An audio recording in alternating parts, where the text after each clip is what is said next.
Thank you for choosing to stay at our hotel. We look forward to your next visit. I waved goodbye to our guests at the front entrance. I returned a friendly wave to a little kid waving back. My name is Anne, 30 years old. I work at this family-owned resort hotel. My parents run this hotel. It's located in a famous beach resort area in the US. Thankfully, our hotel is well known as a luxury one in this area, and many people choose to stay with us. My husband is Jimmy, 33 years old. He used to work in a travel agency, and we got to know each other when our hotel was included in his agency's tour. We dated for 2 years before getting married. After our wedding, he quit his job and now works as a deputy manager of our family's hotel. Both of my parents are alive and well. My mom runs the hotel as the manager, and my dad is the president who handles the business side of things. Jimmy's parents are also well. His dad retired 3 years ago and sometimes goes to the office as an advisor. His mom just turned 60 this year and has always been a housewife. She's very active and has many friends and enjoys her time at the neighborhood association and trips.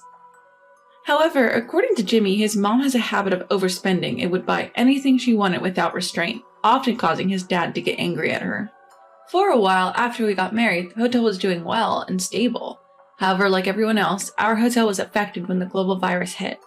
But thanks to an idea from Jimmy, we organized a very affordable day trip tour with meals included, limited to residents in the country. It was well received by many locals and we were able to stay afloat.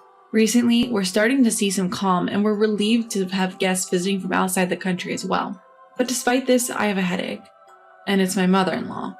My mother-in-law visits our family home alone 2 to 3 times a month to see Jimmy. My father-in-law rarely comes because he doesn't want to be a bother.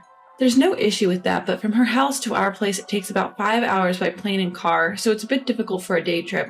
So naturally when she comes, she stays over. But instead of staying at the family home, my mother-in-law insists on staying at the hotel. According to her, the family home would require cooking and preparations, which must be tiring, right? A hotel that's already prepared is surely more convenient, right? So it's easier for me too. When she stays at the hotel, it reduces the number of rooms we can offer to the other guests, impacting our revenue. Also, we can't just put her in a cheap room, so we have to provide a fairly high-grade room. Our hotel is one of the larger ones locally, with the top-grade rooms starting from $500 per night. While we can have her stay in such a room, we still have to prepare a mid-grade room or above.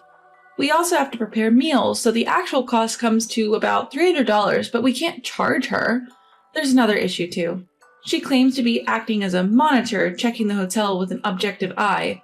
I'd like to tell her to stop meddling, but she is Jimmy's mother after all, so we can't ignore her. She files complaints under the name of pointing out issues about the hotel's welcome, front desk customer service, the pool, and in-house facilities, among others. Well, to put it simply, she's a complainer. Our employees remember her face and ask me, "And when is she coming next?" She claims to be a monitor, but she doesn't prepare any documentation or anything, and just calls me over when she's leaving and rambles on with her complaints. From her perspective, she's probably thinking she's giving advice to improve the quality of the hotel. Well, all of it feels like a mother-in-law's nagging to me. The manager, my mom, also says, "She doesn't mean any harm. Just listen to what's necessary and let the rest slide." My dad, the president, also thinks lightly of it and says, "If she likes our hotel, then isn't that a good thing?" I never thought I would have to deal with a mother-in-law even when living in my family home. I've talked to Jimmy about this issue a few times, but he just says carefree things like, "I can't tell her not to come, and she thinks she's doing it for her own good, isn't that fine?" Then one day I received a call on my cell phone. It's from my mother-in-law. I have a bad feeling about this, but I can't ignore it. "Hello, this is Anne." "Oh, Anne, this is Jimmy's mother. It's been a while." "Long time no see. Can I help you today?" "Since it's been a while, could you at least say, 'How are you?' or 'Has anything changed?'" "I'm sorry." "Well, never mind. I have a small favor to ask." "Yes, what is it?" "I have some friends from my hometown who want to go to a pool. We were wondering where would be a good place, and I remembered Jimmy's place has a nice pool and delicious food, so I suggested it to everyone." "Thank you so much." I couldn't help but think that was unnecessary. This season is our peak season, so we're pretty busy. I don't have time to attend to my mother-in-law. So they all agreed. They will be coming during the holiday next month. Could you please reserve some rooms for us? Next month? It might be a bit difficult, but how many people will it be? Including me, 6. All women, of course. Then would it be okay if we provide a standard room? No way. My mother-in-law strongly disapproved. These are important friends of mine. Prepare the top grade room for all of us. That's what I ask. Our top grade rooms are limited and mostly are already booked. No way. I can help by sharing a room. Add more beds to each room, then we can all stay in the luxury room. That's impossible. We can't put extra beds in. No way, they are my important friends. You have to give them the best hospitality. I'm the one inviting them. It would be embarrassing for me if the service is bad, understand? My mother-in-law's invitation. Does that mean she wants it for free? That's impossible. Well, we've decided on the room. Next is the food. Prepare the best. You got that? Well then, take care. Oh, and tell my son to pick us up at the airport. The call ended and I let out a sigh. What on earth is she thinking? Reluctantly, I started making arrangements as told. My mother-in-law's group trip to this hotel.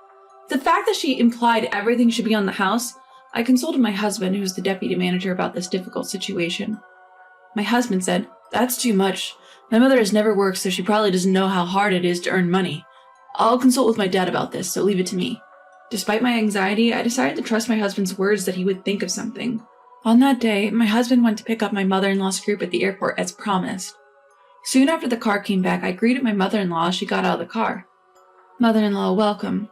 "Oh, Anne, we are in your care. These are my friends from the neighborhood association in my hometown. Take care of us." It's a classy group of elderly ladies, and I led them to the prepared room. It's the top grade room of this hotel. There are 2 bedrooms, living rooms, and an outdoor pool. However, as soon as they entered the room, the complaints started. "There's no welcome drinks for us? The service is poor." "I'm sorry, I'll get it right away." "And I wish you'd prepare better snacks with drinks." "Yes, I'm sorry, I'll bring another snack." While others were trying to calm her down, my mother-in-law's criticism didn't stop. I reluctantly gave instructions to the staff in charge to meet my mother-in-law's requests. The group then headed for the pool. Even there, I was called out and told that the wash basin in the dressing room was dirty. Just from my impression, it seemed like my mother-in-law was trying to show off in front of her friends and acting tougher than usual. Then came dinner. As instructed, I had the fancy dishes prepared using high-quality ingredients and took on the role of serving. The food was generally well received. However, my mother-in-law didn't miss an opportunity to complain about things such as, "This soup is lukewarm," "This tasted too plain," and "The next dish comes out too quickly." Moreover, she started to say things like, "Are you reducing the portions because we're old?" and demanded more food.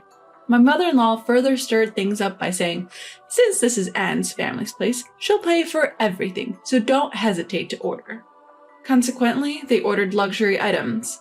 And there were also top-shelf wine add-ons. To be honest, the amount became quite considerable. Everyone, being unexpectedly hearty eaters for their age, almost finished their dinner without leaving anything behind. Afterward, they requested a private reservation for the pool as they wanted to take a relaxing time later. When I said that was impossible, I was met with the retort, "How can you not accommodate a guest request as the staff?"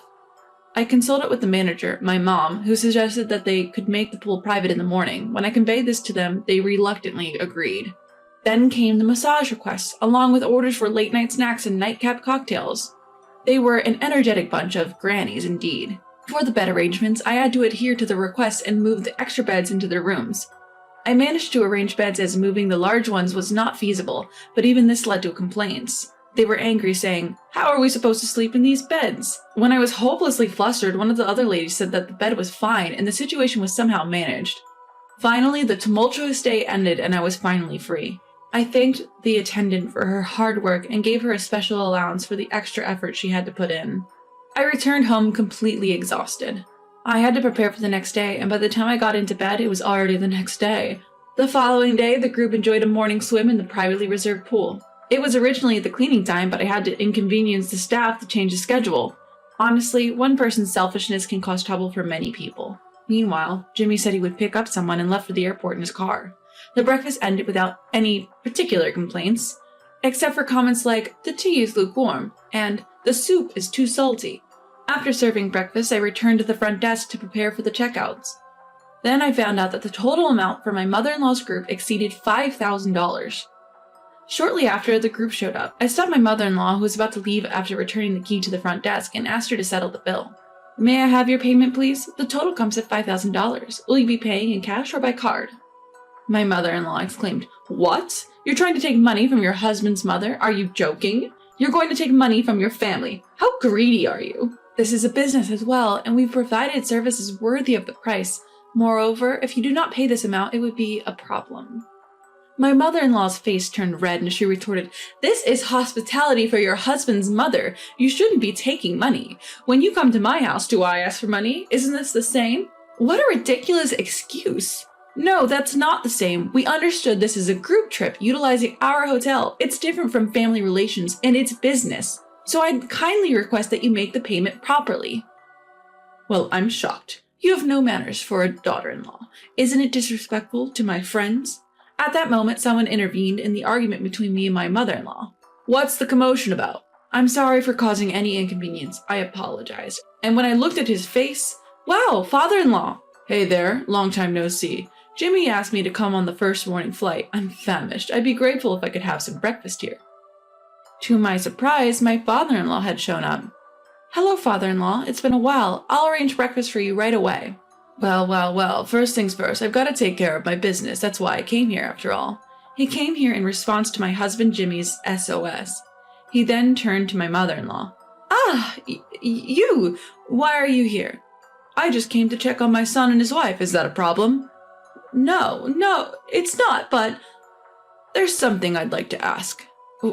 What might that be? I've noticed you two have been arguing. Is there something going on? No, it's nothing. Isn't that right, Anne? Seizing this opportunity, I decided to be honest with my father-in-law and explain everything. Actually, your wife started using our services yesterday. However, she insisted on having the bill waived, which is quite unreasonable, and I have been trying to explain that to her. I see. How much are we talking about here? Well, we prepared our most luxurious rooms on your wife's instructions.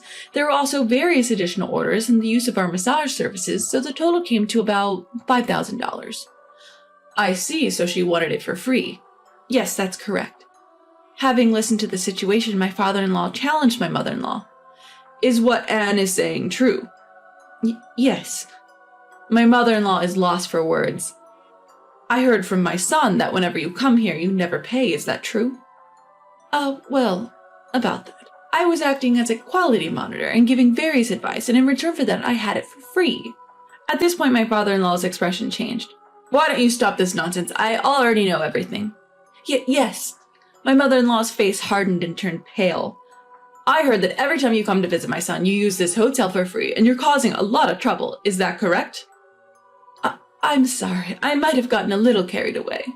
Do you know that whenever you don't pay the bill, my son ends up covering it for you? What? My son told me about it. He's been having trouble because you always use the hotel for free. I'm sorry.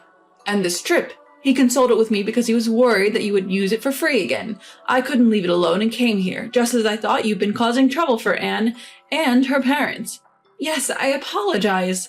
I've been concerned about your spending habits for a while now, and your attitude towards Anne is also unforgivable, so I've decided. What do you mean by that? If you're so eager to see your son, why not work here as a staff for a while? Until you've paid off your past bills. But I can't just suddenly. No, you don't understand how hard it is to earn money through work. How much service have you received from this hotel? And you say the payment should be free. The difficulty of work, the value of money earned through it, those who don't understand that should try it for themselves. With that, my father-in-law asked the manager to allow my mother-in-law to work at the hotel. I'm sorry for the trouble she's caused. Could you please train her for a while, and could you use her salary to repay the debt? Jimmy, please make sure to put your mom to work. Jimmy smiled and then apologized to me. I should have been more firm with her from the start. I'm sorry for the trouble I've caused her family. No, it's okay, but what's going to happen with your mother? Well, I suppose we'll have her start with room cleaning and such. She's probably not up to customer service, so she'll be a trainee for a while. And so, my mother-in-law began working as a cleaning staff the next day. The necessities for her stay were sent from their home by my father-in-law. At first, she struggled with the unfamiliar physical labor and suffered from muscle pain. I bet she never thought she would have to clean the hotel she evaluated as a monitor. Eventually, she became capable of dealing with customers and even had to deal with issues she had pointed out herself. As she progressed through various tasks, she began to realize how selfish she had been. My mother-in-law quieted down completely, and the bullying stopped. It was a bit of a drastic measure, but it seems to have worked well. My father-in-law's plan was a complete success. My job is hard, but when I see the smiles on the faces of our customers, all the fatigue vanishes and I feel joy. From here on out, I want to continue doing my best to receive smiles and words of thanks from our customers.